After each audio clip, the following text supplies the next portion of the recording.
Hello dear student, class 9 ভৌত বিজ্ঞান ও পরিবেশ পরিচয় 2026 সালের রিভাইজড অ্যান্ড আপডেটেড যে বইটি রয়েছে সাতরা পাবলিকেশন, এর তৃতীয় অধ্যায় পদার্থ, গঠন ও ধর্ম, এর অনুশীলনী প্রশ্ন উত্তরগুলো আজকে আমরা সমাধান করব।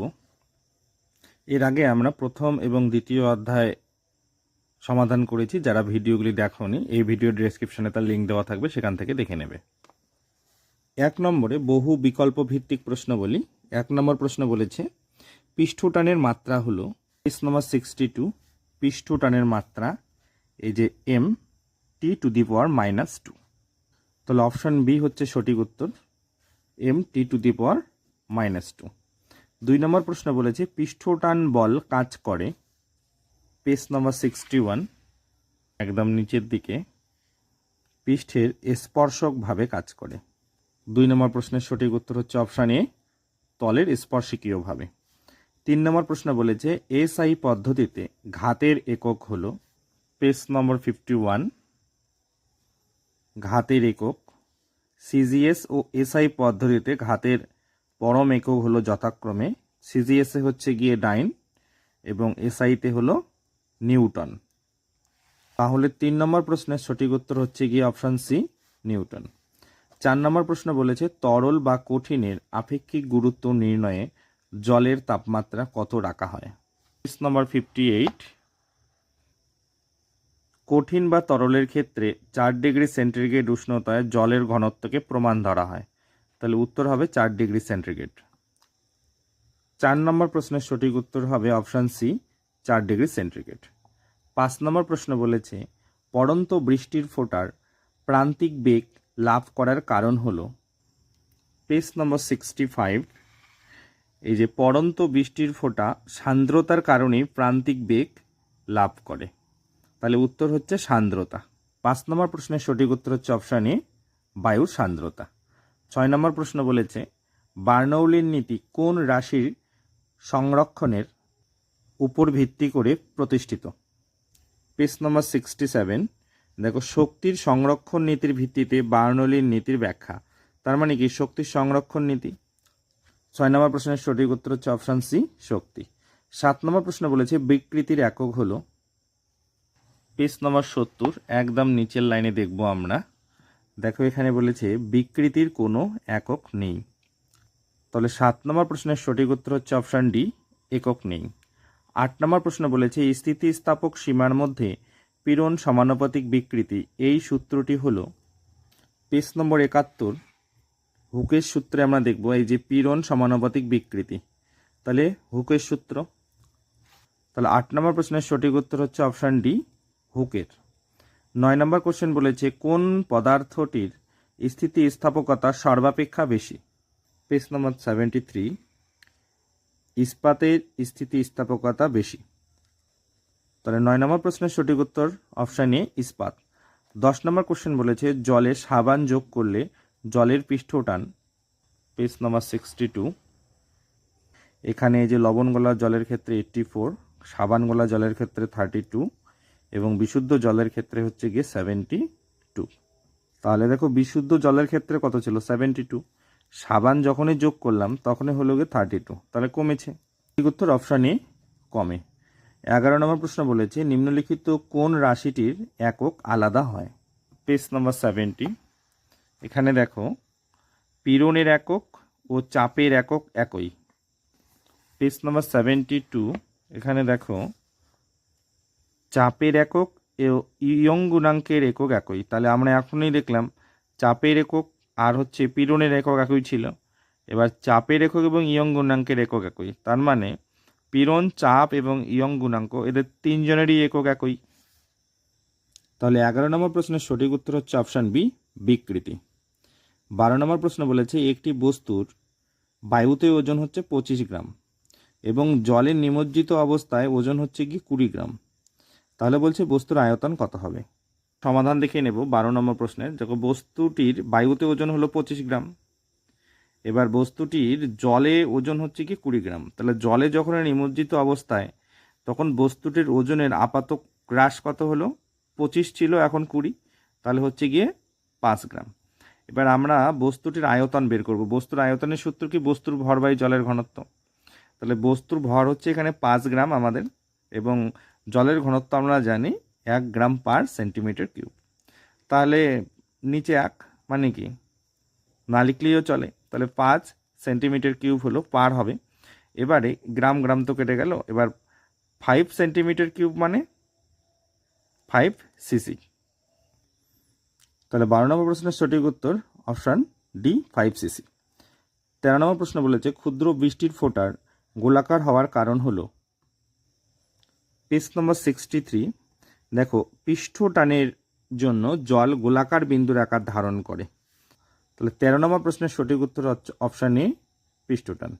14 নম্বর প্রশ্ন বলেছে তরলে আংশিক বা সম্পূর্ণ নিমজ্জিত বস্তুর ওজনের আপাত হ্রাস। পেজ নাম্বার 56 একদম নিচের লাইনে দেখব আমরা। এখানে দেখো বলেছে বস্তুর ওজনের আপাত হ্রাস বস্তু কর্তৃক অপসারিত প্রবাহীর অর্থাৎ তরল বা গ্যাস তার ওজনের সমান। 14 নম্বর প্রশ্নের সঠিক উত্তর হচ্ছে অপশান বি, অপসারিত তরলের ওজনের সমান। 15 নম্বর কোশ্চেন বলেছে এসআই পদ্ধতিতে সান্দ্রতা গুণাঙ্কের একক হলো, সান্দ্রতা বা সান্দ্রতা গুণাঙ্কের একক হলো। পেজ নাম্বার 64 হলুদ বাক্সে দেখব আমরা।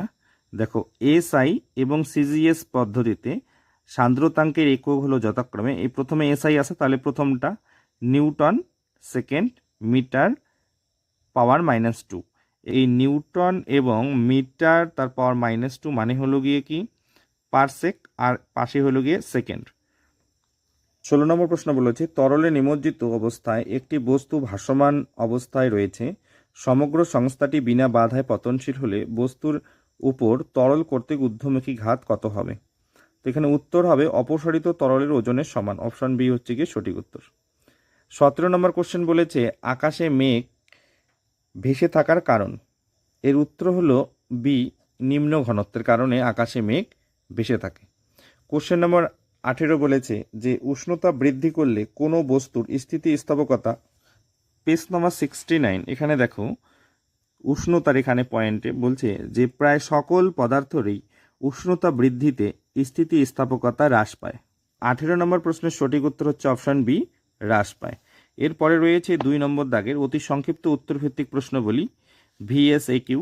প্রথমে রয়েছে শূন্য স্থান। 1 নম্বর বলেছে ঘাতের এসআই একক ড্যাশ। পেজ নম্বর 51 এখানে দেখো ঘাতের একক প্রথমে সিজিএস তারপর এসআই, তো পরেরটা হচ্ছে কি এসআই, তাহলে এসআই এখানে হচ্ছে কি নিউটন, শূন্য স্থানে উত্তর হবে নিউটন। 2 নম্বর প্রশ্ন বলেছে প্রবাহীর অভ্যন্তরস্থ কোনো বিন্দুতে চাপ গভীরতার সঙ্গে ড্যাশ। পেজ নম্বর 52 এখানে দেখো বলেছে যে প্রবাহীর অভ্যন্তরস্থ কোনো বিন্দুতে চাপ গভীরতার সঙ্গে সমানুপাতিক, তাহলে শূন্য স্থানে উত্তর হবে সমানুপাতিক। 3 নম্বর প্রশ্ন বলেছে শৌচাগারে ফ্লাশে ড্যাশ ব্যবহৃত হয়। পেজ নম্বর 56 এখানে দেখো শৌচাগারের ফ্লাশে সাইফন ব্যবহৃত হয়, শূন্য স্থানে হবে সাইফন। 4 নম্বর কোশ্চেন বলেছে আপেক্ষিক গুরুত্বের মাত্রা ড্যাশ। পেজ নম্বর 59 এই যে আপেক্ষিক গুরুত্ব এর মাত্রা নেই অর্থাৎ এটি মাত্রাহীন, শূন্য স্থানে উত্তর হবে মাত্রাহীন। 5 নম্বর কোশ্চেন বলেছে উত্তাল সমুদ্রের উপর ড্যাশ ঢাললে সমুদ্র শান্ত হয়ে যায়।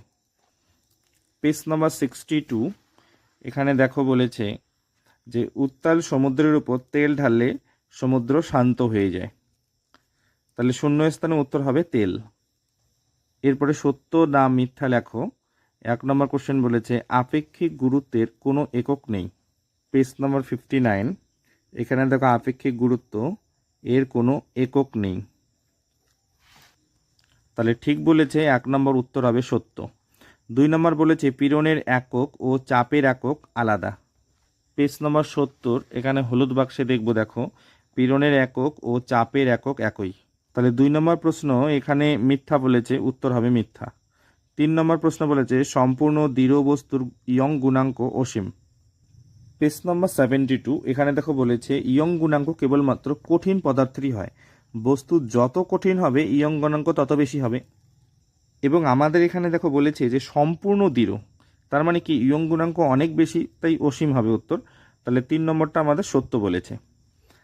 এরপরে রয়েছে এক কথায় উত্তর দাও। 1 নম্বর বলেছে চাপের এসআই একক কি? Page number 52।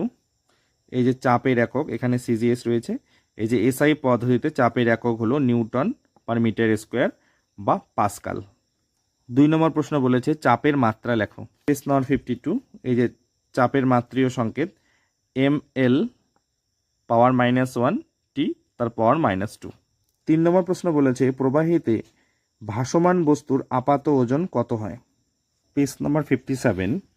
একদম নিচের দিকেই প্রায় দেখবো আমরা। এখানে দেখো বলছে তরল বা গ্যাসের মধ্যে মানে প্রবাহীর মধ্যে সম্পূর্ণ নিমজ্জিত অবস্থায় ভাসমান বস্তুর আপাত ওজন দেখো 0।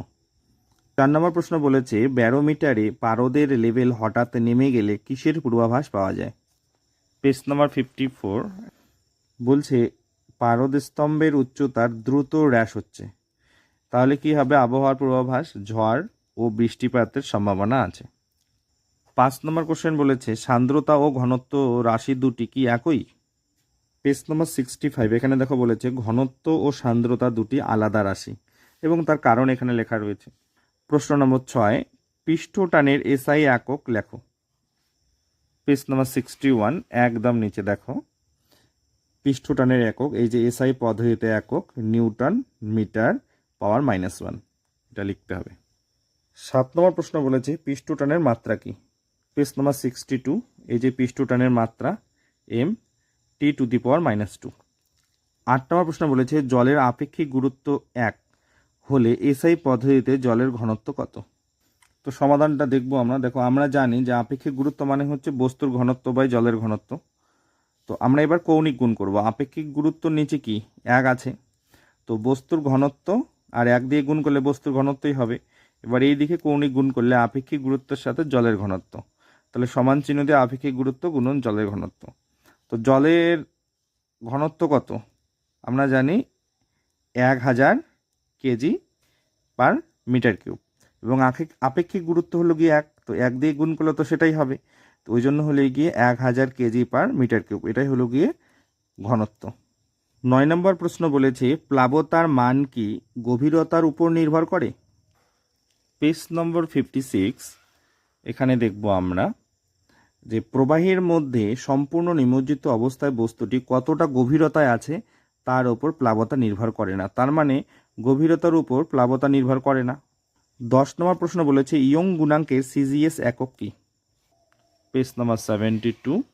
এখানে দেখো এই যে ইয়ং গুণাঙ্কের একক সিজিএস একক, তো সিজিএস একক হচ্ছে 9 সেন্টিমিটার টু দি পাওয়ার -2, এটাই লিখতে হবে।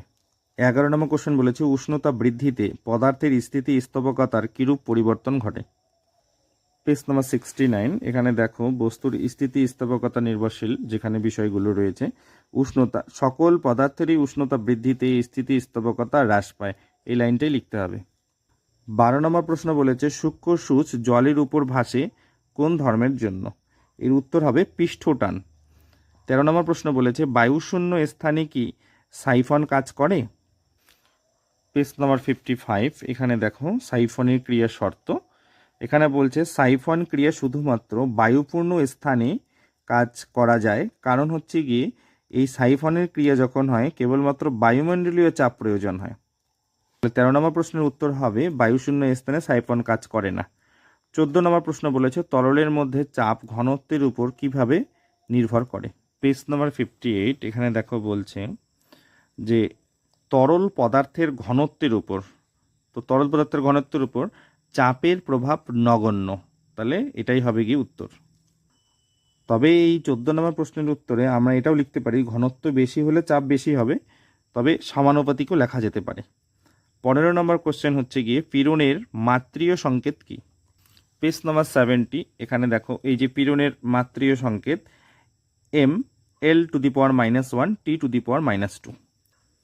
16 নম্বর প্রশ্ন বলেছে পীড়ন ও বিকৃতির মধ্যে কোনটি বেশি মৌলিক? পেজ নম্বর 71। এখানে এই যে বাক্সের মধ্যে দেখো যে বিকৃতি বেশি মৌলিক, এখানে লেখা রয়েছে। 17 নম্বর প্রশ্ন বলেছে হুকের সূত্রে ধ্রুবকের নাম কি?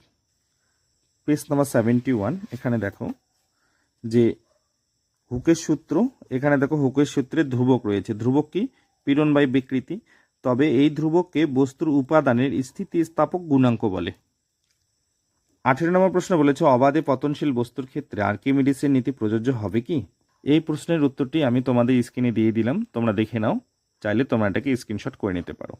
এরপরে রয়েছে স্তম্ভ। বাম স্তম্ভ বলেছে 1 নম্বর, অর্থাৎ এ নম্বরে বলেছে পৃষ্ঠটানের মাত্রীয় সংকেত। Page number 62। এর আগেও দেখেছি আমরা এটা, m(t⁻²). তো পৃষ্ঠটানের মাত্রীয় সংকেত এখানে অপশনের মধ্যেই নেই। বি নম্বরে বলেছে বৃষ্টির ফোঁটা গোলাকার। Page number 63। তো পৃষ্ঠটানের কারণে কিন্তু বৃষ্টির ফোঁটা কি হয়, গোলাকার বিন্দুর আকার ধারণ করে। উত্তর হবে পৃষ্ঠটান। বি হচ্ছে গিয়ে আমাদের অপশন 3-এর সাথে, এখানে বি হবে। এরপরে সি নাম্বার বলেছে ইয়ং গুণাঙ্কের মাত্রীয় সংকেত। Page number 72। এখানে ইয়ং গুণাঙ্কের মাত্রীয় সংকেত রয়েছে এই যে m(l⁻⁻1 t⁻²).